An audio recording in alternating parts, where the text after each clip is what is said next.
السلام عليكم ورحمة الله. ازيكم حبايبي؟ عاملين ايه؟ يا رب تكونوا بأحسن صحة وبأحسن حال. النهاردة ان شاء الله زي ما احنا شايفين كده هوريكم ازاي نعمل تزيين للتورتة بطريقة بسيطة كده واقتصادية على قد ايدينا برضو، وفي نفس الوقت تبقى شكلها حلو زي كأننا جايبينها من بره.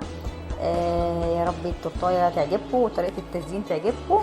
بس قبل ما نبدأ في الفيديو احب اشكر كل المتابعين اللي بيسيبوا لي تعليقات حلوه وبيسعدوني بصراحه بتعليقاتهم وجمالهم وكلامهم الحلو. وطبعا احب اشكر اللي لسه جداد اللي هينضموا ليا للقناه. ومتنسوش يا حبايبي لايك وشير لو الفيديو طبعا عجبكم، وتشتركوا معنا في القناه. ونبدا على بركه الله. هنا طبعا عشان ما اطولش عليكم انا عملنا مع بعض قبل كده تورات كتير، فطريقه الاسبونج هسيبها لكم في صندوق الوصف. هنا جلست الشوكولاته بتاعتي بالكريمه. بعد كده بقى هبتدي اقسمها كده بالكريم شانتيه من النص عشان هنبقى جزئين، جزء شوكولاته وجزء فاكهه. فهعمل كده روزيتات كده في النص كده بسيطه بالكريمه كده، هنقسمها نصين.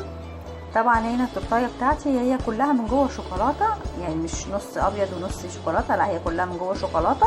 المره الجايه ان شاء الله هنعمل مع بعض ازاي نبقى نعملها نص شوكولاته ونص كريمه في الفيديو بعد كده ان شاء الله. هنا خلاص قسمتها اهو بالكريم شانتيه، وعملت كمان في الجنب كده روزيتات كده شكلها يعني ظريفه. بعدين هنا جبت بقى الفاكهه المتوفره عندي اللي كانت موجوده. هنا عندي تفاح مقطعاه شرايح، جبت كيوي كمان مقطعاه. يعني بقى الديكور ده على حسب ما انت عايزه وعلى حسب امكانياتك انت وذوقك. هنا قطعت الكيوي كده شرايح صغيره، ابتديت ارصهم كده. طبعا انا الفكره جات لي وانا معاكم في الفيديو، يعني كنتش محضره لها، فرصيت كده الكيوي الاول شرايح الكيوي. بعد كده هرص شرايح التفاح، يعني حتى يعني لسه بشوف احطها في اي اتجاه اهي. احط كده شرايح التفاح ارصها معاكم اي طريقه بقى بتحبيها ترصي بيها، متوفر فراوله متوفر مانجا، اللي موجود عندك في الفاكهه حطيه، كله بينفع. كده رصيت التفاح خلاص. بعد كده جبت 2 كيلو كده وقطعتهم بالشكل الكيوت دوت. وحطيت كده نص الناحيه دي ونص الناحيه التانية. طبعا تقطيع الفاكهه دي حاجات كلها موجوده على اليوتيوب، ممكن نشوفها او ممكن هعمل لكم بيها فيديو ازاي نقطع الفاكهه للتورت بالشكل ده كده. ودي كمان تفاح اخضر واصفر واحمر، قطعته معاكم بالشكل ده كده. ابتديت ارص يعني دي الشكل النهائي ده كده، يعني حاجه كده كويسه، انا مبسوطه بيها بصراحه على قدي. بعد كده بقى عشان نحافظ على الفاكهه بتاعتنا ما تسودش وتبقى شكلها بيلمع كده، جبت الجيلي جيلي الفواكه ده وعملته دوبته بشويه ميه سخنه. بعد كده هبتدي ايه يعني اسقي بيه كده او المع بيه الفاكهه بالفرشه كده من فوق. ده هيحافظ لي على شكل الفاكهه كويس طازه يعني فريش كده، ويبقى فيه كمان لمعه كده كويسه. هبتدي بقى احط كده على كل الفاكهه اغطيها حتى واضح اللمعه بتاعته ايه. بس هو يعني نفضل ان احنا نجيب جيلي يكون شفاف شويه، يعني اناناس مانجا كده، بلاش اللي هو الفراوله والكلام ده عشان بيدي لون في قلب الفواكه.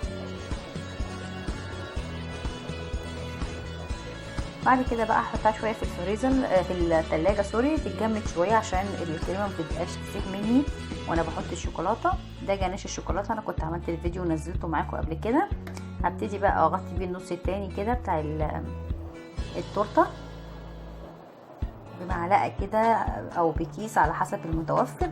احط كده بالراحه عليه لغايه ما اغطي التورتايه بتاعتي عشان بس ما يجريش على الجزء التاني بتاع الفاكهه.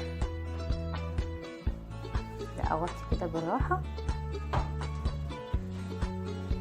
طبعا من جناش الشوكولاته ده بدرجه حراره الغرفه، لما بنحب نعمل بيه روزيتات او حاجه بنسيبه شويه في التلاجة لغايه ما يتجمد ونبتدي نشتغل بيه عادي.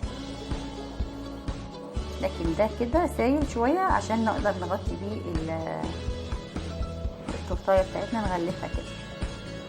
هنغطيه بقى كده كلها. نعمل بقى في الجنب كده اشكال كده نسيبها تنزل كده على الجناب تدي شكل برضو.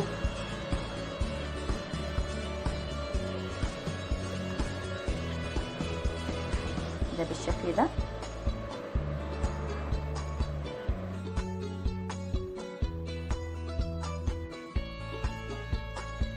بعد كده بقى احطها تاني شويه في التلاجة لغايه ما تمسك الشوكولاته بتاعتي.